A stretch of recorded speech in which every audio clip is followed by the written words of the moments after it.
You're listening to the Huddle Up Podcast with Chad Jensen and Zack Kelberman. Join Broncos Country's deep divers at milehighhuddle.com and sound off. And now it's time to drop some knowledge. Welcome in, everybody, to the Huddle Up Podcast, presented, as always, by Mile High Huddle and 24/7 Sports. I'm your host, Chad Jensen. With me, as always, is my partner in crime. You know him, you love him, as your Denver Broncos reporter for 24/7 Sports. He is Zack Kelberman. Zack, we've got a nice show planned for today. We're going to bring on a guest here in just a few minutes, but the next couple of days, it's going to be fun to kind of break down some of the storylines and things that have come out of the owners' meetings down in Phoenix. Fangio and Elway were both there. They go every single year to these meetings, and they start talking shop. They start talking about rule changes around the NFL and those kind of infrastructure changes. But, of course, reporters are sent down there, and we got some more Broncos nuggets to discuss. They both spoke openly about the draft and their personnel decisions, so it's always going to get those storylines, Chad, between now and the draft to fill that kind of dead space. Yeah, I thought it was interesting. We'll get into some business here in just a second, but I thought it was interesting that both Fangio and Elway talked up Bradley Chubb in terms of being a candidate to take that quantum leap forward between years 1 and 2.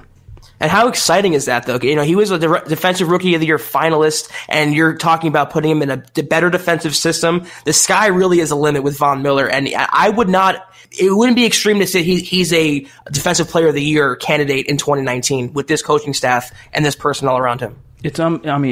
Could you imagine, fans, just think back to the Chicago Bears defense last year and how just dominant they were. Khalil Mack on one side, they got Leonard Floyd on the other. Imagine that defense with Khalil Mack and Bradley Chubb on one side under Fangio. And that's similar to how it's going to be in Denver with Von Miller and Bradley Chubb. So I agree with you. Even though that might sound like pie in the sky, that Bradley Chubb, who hasn't even made a Pro Bowl yet, could be in the Defensive Player of the Year conversation less than a year from now. I don't think it's too far from the realm of the possible. I agree with you, because he put down 12 sacks as a rookie. And I've received a lot of questions, and not so much lately, but toward the end of the year, when he didn't make the Pro Bowl, a lot of fans were pissed off because they viewed his body of work similarly to what Von Miller produced as a rookie in 2011. And so I understand that there's kind of a disconnect. How come he didn't get the love from his fellow players and coaches? And part of it is I don't think there was as much of a groundswell from the fans. This is not me criticizing you fans. This is just the truth. Because by the time the Pro Bowl becomes part of the conversation, the Broncos were pretty much out of it. And so fan enthusiasm was down. And when you're a team that is not even making the playoffs, it's a lot harder to get names into the Pro Bowl, period.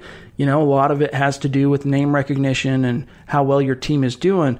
That kind of trickles down to the individual accolades. But another thing, Zach, is he's got to learn, Bradley Chubb, that in the NFL, you got to finish strong. And even though he got 12 sacks through the first 13 games, he went weeks 15 through 17 without posting a QB takedown. Well, maybe if he wasn't dropping in coverage so much, maybe he would get to the quarterback more. And that's what I'm saying. Even, what was his comp coming out of college? It was Khalil Mack mixed with Von Miller. So you're putting that with Von Miller, with a better secondary, a pretty good front seven, a front line, and you might add an Ed Oliver or Quinn Williams in there. Watch out. With a better coaching staff and Vic Fangio, I really do believe you're going to get a Defensive Player of the Year candidate in Bradley Chubb, a 15, 17 sack guy who's going to take that next step from, great rookie to star household name. Yep. He set the franchise rookie record for sacks, and he is one of only 10 players in NFL history to post 12 or more sacks as a rookie. So it will be interesting to see how much he turns the corner in year 2. But we do have a lot to get to today. But first, a couple of quick matters of business, you guys. Make sure you're following the show on Twitter, at HuddleUpPod. Really easy to do. Open up the app on your phone while you're listening to the podcast. Find at HuddleUpPod. Click the follow button. It's a great way for you to support the show and also keep your finger on the pulse of what's happening with the show in real time. Also, if you haven't done this, take some time, leave a creative review, give us a 5-star rating on iTunes. We talk to you each and every episode about how important it is in terms of helping the show stay vital and healthy and helping us to grow and reach new listeners. It's a great way that you can contribute to the show by leaving your review and giving us that 5-star rating. All right, guys, let's welcome in today's guest. You guys know him and love him as our senior draft analyst at Mile High Huddle. He is Erick Trickel. Follow him on Twitter at Erick Trickel. Trickel, how you doing, brother? Doing good. Glad to be over my health issues for now, and just glad to be back in the full swing of things. I was down for a couple weeks because of this, and then the combine, and it really hit at the worst time, right at the start of free agency, that being down and under the weather. So yeah. I'm just glad that I'm back and healthy again. So are we. And for fans, he you can probably check his Twitter timeline, but he had some kidney stones that he was dealing with. But thankfully, you're through the worst of that and can focus back on things that make us happy, like the NFL draft and the Denver Broncos and football. There's some interesting topics that came out of the owners' meetings in Phoenix, Arizona. Of course, Elway, Vic Fangio, they fly down for these each and every year. And I wanted to get your thoughts on this, Eric. Elway was asked about the number 10 pick overall, of course, which is where the Broncos currently sit in the draft. And this is via Nikki Jabvala. She says, John Elway was asked if it's harder to move back from number 10 in the draft when the QB class isn't as strong. Elway said, quote, I don't know. We'll find out. There are still some teams that need quarterbacks. We'll look at all those scenarios once we get closer to it, close quote. So he's referencing that there are other teams as if he's outside that bubble of teams that need a quarterback. And Zach and I have talked a lot about this topic on the show the last couple of weeks, ever since Flacco was introduced, kind of this feeling like the Broncos are kind of out in terms of going after a quarterback at pick 10. What are your thoughts on that? I think it all depends on who falls there. I do think that if Drew Lock or Dwayne Haskins are there, they may not take them, but they definitely have a serious conversation about taking them. I don't think quarterback's completely off the board. The sense I get, though, is that trading down is what they want to do the most. Again, just the gut feeling here is that they don't feel like the board is going to fall the way that they really want it to. A couple other positions like linebacker or even maybe defensive line, a couple top players there not being there for them at 10. So I think that they do really want to trade down. And about Elway's comment about the value being about trading down being harder when there's no quarterbacks there, or it's not as strong of a quarterback class, it is actually harder in a way. Shouldn't say that it's harder. You just don't get the right same value that you normally get in return when it is a stronger quarterback class. Yeah. So I think that in a way that may make it harder for Denver to pull the trigger if they're not getting the value that they want. But it's still a long ways out, and as I said, I think it all just depends on how the board falls. And I wouldn't take quarterback completely off the board. I just think that it's more of a on the back burner kind of thing.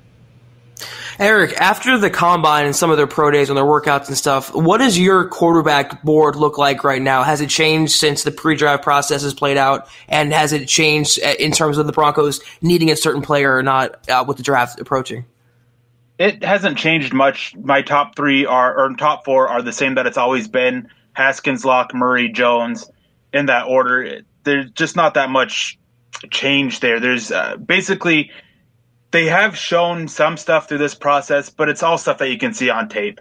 Drew Lock, his inconsistencies have been shown. Kyler Murray, he did not get on my personal grading system. He did get knocked a couple points because of him not running the 40 combine or the 40 at the combine with his added weight. That is something that I really wanted to see because I do have a feeling that he wouldn't run as fast, adding that extra 15, maybe 20 pounds that he wasn't playing with at Oklahoma. The biggest guy who has actually been affected by this is Jarrett Stidham. He has shown so much progression as a quarterback from the Senior Bowl to the combine to even his pro day that he has been a quick riser. He sits at my number 6 overall quarterback, but he's just right there behind my number 5 guy in Brett Rypien. So you've got Rypien ahead of Stidham, and it seems like from what we've heard, Eric, that the Broncos like both those guys. That there's some ties there, and if you go back and look at the film on either one of those guys, it's easy to see how a West Coast-oriented team like the Broncos could be drawn to either one of those guys. I'm kind of the opinion, Eric, that the closer we get to the draft, the more I feel like the Broncos are going to go for an immediate impact type player in round 1, a guy who's not going to be holding a clipboard on the sideline in 2019, a guy who can come in, whether it's defense, tight end, well, it'll probably be defense, let's face it, and make an impact, and then go after a Rypien or a Stidham in round 2 or 3. What round, let me ask you this though, Where do you see Rypien going? Where do you see Stidham going as it stands right now? What rounds? I think Stidham would probably crack the second round, probably mid-late in the second, and Rypien, I think, goes somewhere in the third at the earliest. The issue is that with Rypien is that he just doesn't have a very high ceiling. He hasn't shown this growth over this draft process that other quarterbacks have, like Stidham. And so he is what he is now is kind of what you're getting. I don't see much room for growth, and I've talked to a few people in the NFL who have a similar view on him. Whereas Stidham is, as I mentioned, he has shown this growth. He has a higher ceiling. He's just not quite as developed as Rypien is now. So I think that, and what we've seen in the past is teams like to take shots on those guys with the higher ceilings than they do with the more safer picks. So that's why I think that Stidham, even though he's lower on my personal board right now than Rypien, that's why I think that he actually ends up going higher than Rypien in the draft. Now, Eric, when you mentioned a trade down earlier, it kind of intrigued me because I haven't explored that possibility fully yet. What are some scenarios that you would see in terms of a trade down for Denver? Two of the players that I would target would be Devin Bush and a lineman like Dalton Reisner. Would you agree with those players in a trade down a few spots, or how much would the Broncos have to move back to get those players and still come away with the win? I think that if you're looking at Devin Bush, I think you really don't have much room to trade down. I think that if the Cincinnati Bengals or even the Green Bay Packers stay put at 11 and 12, I think that they're going to be threats to take Devin Bush. Both teams can really use that athletic linebacker with that great sideline speed that Devin Bush brings to you. So if you're looking at him, I think that you've got to pull the trigger at 10. For me personally, that's a little bit rich for Bush. I have more concerns about his coverage ability than others do. He's a great player against the run, but on tape I see some issues with flipping his hips and not being as smooth in transition. And then for Dalton Reisner, I think that with the concerns about his length and where exactly teams want to play him, I think that he would probably be there in the late first. So I think that a point that would make me comfortable would probably be trading down somewhere between 20 and 25. That would make me comfortable taking him with the value that he brings and the versatility despite those other concerns I have about him. But I wouldn't rule out Denver trading down and potentially picking up a tight end. I have heard that they really like TJ Hawkinson. I don't think that he'll be there in a trade down. I think that he'll go a lot earlier than people think a tight end will. But they definitely have tight end targeted early. Being there at the Combine and getting a chance to talk to Reisner, I mean, that dude, no matter what team it is, any team that talks to him is just going to come away extremely excited and impressed. You know, whatever their evaluation might be of him on tape, as a passionate, prospective professional going to the next level. I mean, that dude, Zach, you can probably speak to this too. He was very impressive in person. He was just fantastic. Yeah, just his vibe. And, most guys, for example, at the Combine, they've got podiums set up and then the name is there already that they replace with each player. And so normally the players just stand up at the podium and wait for questions. Reisner gets up to the podium and goes, Dalton Reisner, list of school, open for questions type thing. And, then the questions start getting volleyed. But as a Colorado guy, it wouldn't surprise me to see him end up in Denver. But from what I've heard, his combine was not impressive, and he went from being considered kind of a late round one guy to maybe early day two. Is that correct, Eric? His combine was a rough one to watch. He wasn't as smooth in the position drills, and his athletic testing wasn't bad. It just wasn't quite where teams expected it to be. Some of the numbers don't match up with what teams had or projected off of tape, and they don't match up with what other numbers came out of at the Combine. Because with each drill, for the athletic testing, there's other drills that you can use to corroborate the testing. Like I think it's the 3-cone and the 40 time. Mm-hmm. You want it within 0.2 of a second for quicker for the 3-cone drill than the 40 time.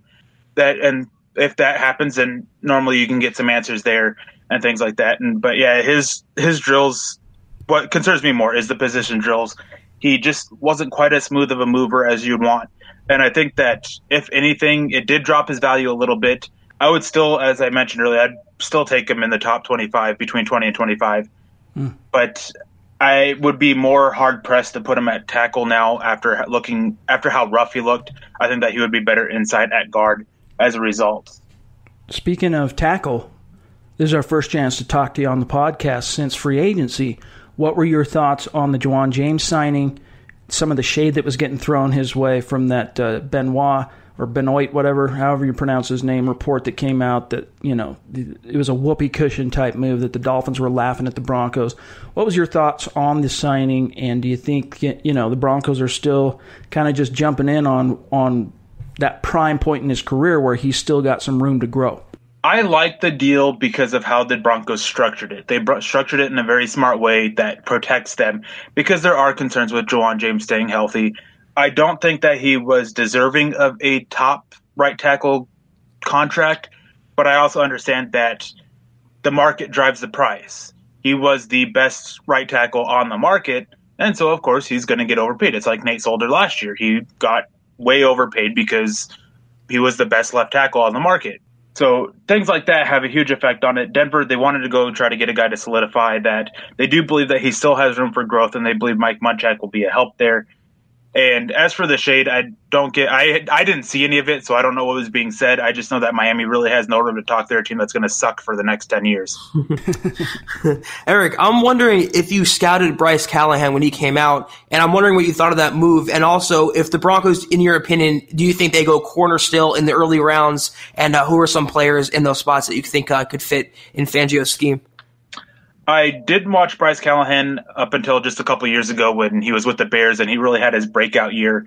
And at that point, it was just intrigue of this guy who I know nothing about getting all this attention. And I really like him. I do think that he's just kind of stuck in the slot in the NFL, though.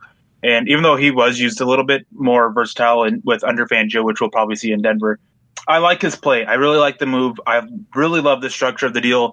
I had heard that they had interest there, but they kind of pulled back and focused on finishing up Kareem Jackson. And then potentially, this is just speculation on my part, that once they saw that he was still on the market after a few days, that they decided, we're going to jump back in, that we're going to go get this guy because he knows Fangio's defense and we can still use corner help.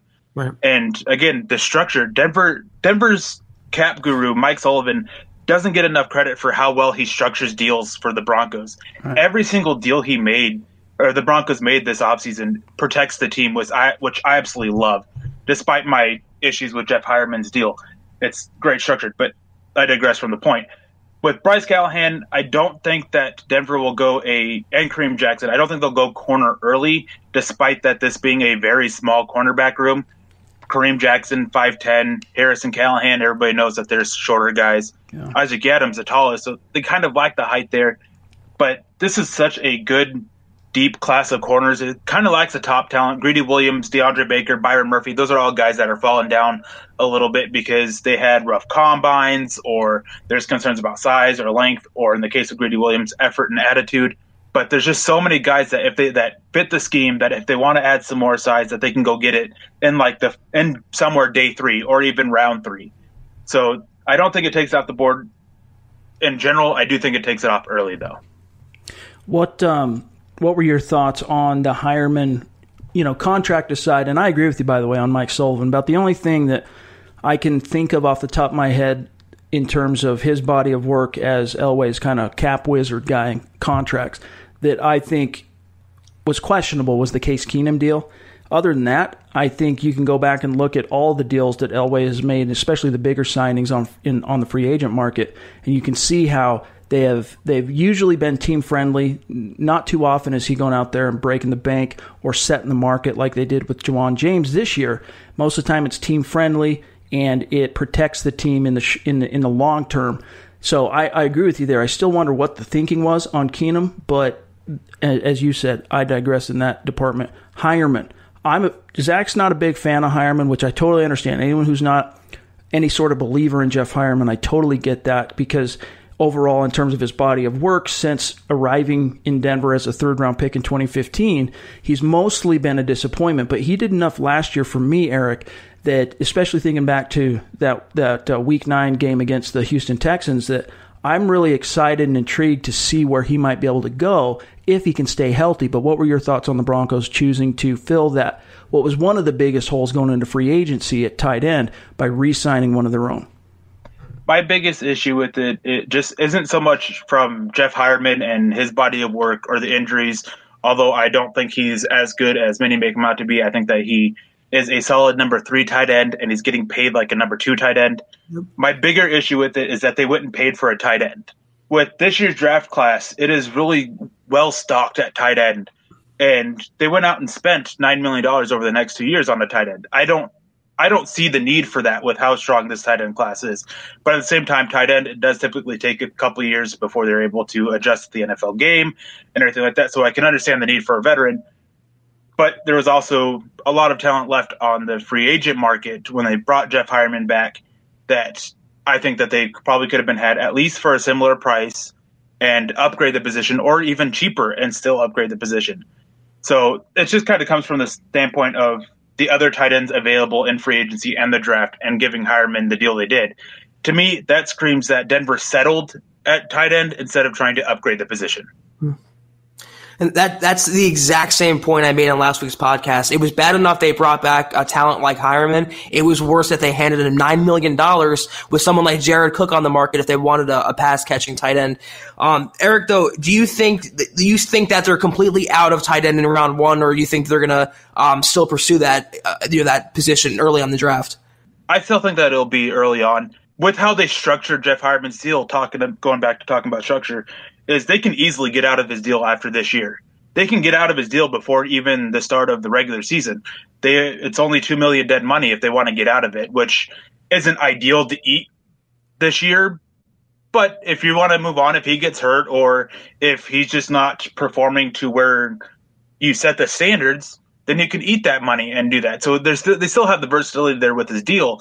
And because of that, because of the health concerns with him, with Jake Butt and Troy Fumagalli, I definitely think that tight end is still on the board and early. There's so many tight ends in this class that can go early. Hawkinson, Fant, Herb Smith Jr., Dawson Knox, Caden Smith, Jay Sternberger, Josh Oliver, Elise Mack. I can go on and on. There's a lot of talent in this year's tight end class that will be there in the second, third, and even fourth round that Denver can take and help their tight end room. The Broncos are bringing in Josh Oliver. Well, I know what your thoughts are on Oliver just based on the content you've published on the website, but for our listeners, the Broncos are, from what it sounds like, they're going to bring him in for a team facility visit, one of those 30 allotted visits to Dove Valley between now and the draft. What are your thoughts on the San Jose State kid? I really love it. As soon as I saw that he was coming in for a visit, I tweeted out that I would absolutely love if Denver picked him up. I love his ability, his ability to stretch the seam and just go up and make contested catches, and just his ability overall as a receiver. I mean, you want to clean up his route running a little bit, make them more crisp and clean, but there's just so much athletic ability there, and he's a team leader. He always strives to improve himself and make sure everyone around him is constantly striving to improve themselves. He's that guy that you just kind of want because of his leadership qualities. But there is a concern about his blocking. It's not bad. It's just, it is what it is. I don't see much room for growth there. He's more of an effort blocker than an actual good blocker. So Denver, they kind of want a guy who can block. Maybe they think that they can improve his ability there, which is always possible. Players always improve things that I don't think they possibly have much room for growth in. Part of the benefit of being at home and not working in the NFL. But with Oliver, again, it's just, he brings that athletic seam stretcher that Denver just, they don't have. Jake Butt, he's not that guy. He's not overly athletic. Jeff Heuerman, he's not overly athletic. Troy Fumagalli, he's not overly athletic. They don't have that athletic threat at tight end that can really stretch the seam and clear out the middle of the defense. He kind of reminds me a little bit of like an Evan Ingram light. He is. There's a little bit more there as a blocker than Evan Ingram and a little bit more size and bulk, but there is similarities there to Evan Ingram or even Julius Thomas. Though there is a tight end in this draft that I think is basically a clone of Julius Thomas. But I could definitely see the similarities to Evan Ingram, Julius Thomas, these guys who are receiving threats that the blocking just isn't quite there. I just wonder if they use an early round pick on Hawkinson, let's say. They have 4 tight ends. Who goes? They're not going to carry all 4. I mean, what do you think about that? I wouldn't be surprised if they keep all 4. And if they do, or if they decide they don't want to, then that's a possibility where Jeff Heuerman is the one who's out. Or maybe Jake Butt at this point, because he hasn't shown the ability to stay on the field, maybe they decide to try to move him. I don't think that Troy Fumagalli would be the odd man out. They haven't had a chance to really see anything from him yet. So it would definitely be Jake Butt or Jeff Heuerman. But again, I wouldn't rule out them keeping 4 tight ends. This is the offense that they're running is going to be pretty heavy on tight ends. And with the health concerns that you have, then I could definitely see it. And who knows, maybe Jake Butt or Troy Fumagalli or Jeff Heuerman get hurt again because, as we all know, they have that issue. Okay, I got one more for you, Eric, and it's a two-parter. So Broncos holding the number 10 pick in the draft. What is your best-case scenario for Denver at pick 10? And then what's the nightmare scenario for the Broncos in the first round? My best-case scenario would be Quinnen Williams being there at 10. This is a guy who there are concerns about him keeping his weight on, but you can plug him in at that nose tackle and get a very similar but better results than you'd get with Shelby Harris because of how quick Quinnen Williams is, how well he uses leverage against offensive linemen, and pairing him with Shelby Harris, Adam Gotsis, Derek Wolfe beside him as those 4 or 5 techs. Then you have Von Miller and Bradley Chubb outside. That is a hard front to do anything against, especially pass, because you have that interior pass rusher now with Quinnen Williams. You have Shelby Harris, who we've all seen with his ability to get after the quarterback. Derek Wolfe, maybe he's able to re-emerge as a pass rusher. Then, of course, the edge guys, everybody knows about them. As for a nightmare scenario, it would be Dwayne Haskins, Drew Lock, Kyler Murray, they're all gone. Quinnen Williams, Ed Oliver, even though I do have questions about his fit, they're all gone. Devin Bush, Devin White, they're both gone. It just becomes, what do? Do you reach for an offensive tackle? Because at this point, the 2 tackles that I think are worth a pick at that point, they aren't the best fits. Cody Ford and Jawan Taylor both have movement concerns that just don't translate to his own scheme. Do you go early for a guard like Chris Lindstrom, who is a great fit? Do you go get that center, which the position value is just not there with Garrett Bradbury, who's a perfect fit? Do you take a tight end, which we've talked about? At that point, I think it's a little bit early. Do you take DK Metcalf, who at this point is just kind of a deep threat, and hope that you're able to develop him and get that deep threat? Do you go and get yet another early pass rusher and just let them go after the quarterback? Or do you go corner early? Do you go get Grady Williams, Byron Murphy? There's a lot of options there for Denver, but none of them just are great value for Denver at pick 10. The 2 best guys are those 2 tackles that just don't fit the scheme very well. So that's my nightmare scenario. So much talent there, just not the positional value or the scheme fit or anything like that fits with Denver. All right. You heard it here first from Erick Trickel. Find him on Twitter at Erick Trickel. That's Eric with a CK, Trickel, Trickel. Eric, thanks for joining us. It's been a few weeks since we were able to get you on, so thanks for making some time for us here today. It's no problem. I always enjoy being on. All right, well, that's going to do it for today's episode of the Huddle Up Podcast. As always, make sure you're following the show on Twitter at Huddle Up Pod.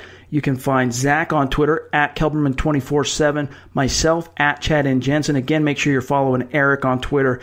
Drops phenomenal amounts of analysis and some news on the Broncos, and then especially as it relates to the draft, at Erick Trickel. Do your duty. Make sure you leave that creative review. Give us a 5-star rating on iTunes. Zach and I will be back in the saddle on Tuesday for another fresh episode breaking down the latest as it relates to your Denver Broncos. In the meantime, for Zack Kelberman, I'm Chad Jensen. We'll talk to you soon. You've been listening to the Huddle Up Podcast. Join Broncos Country's deep divers at milehighhuddle.com to keep the conversation going.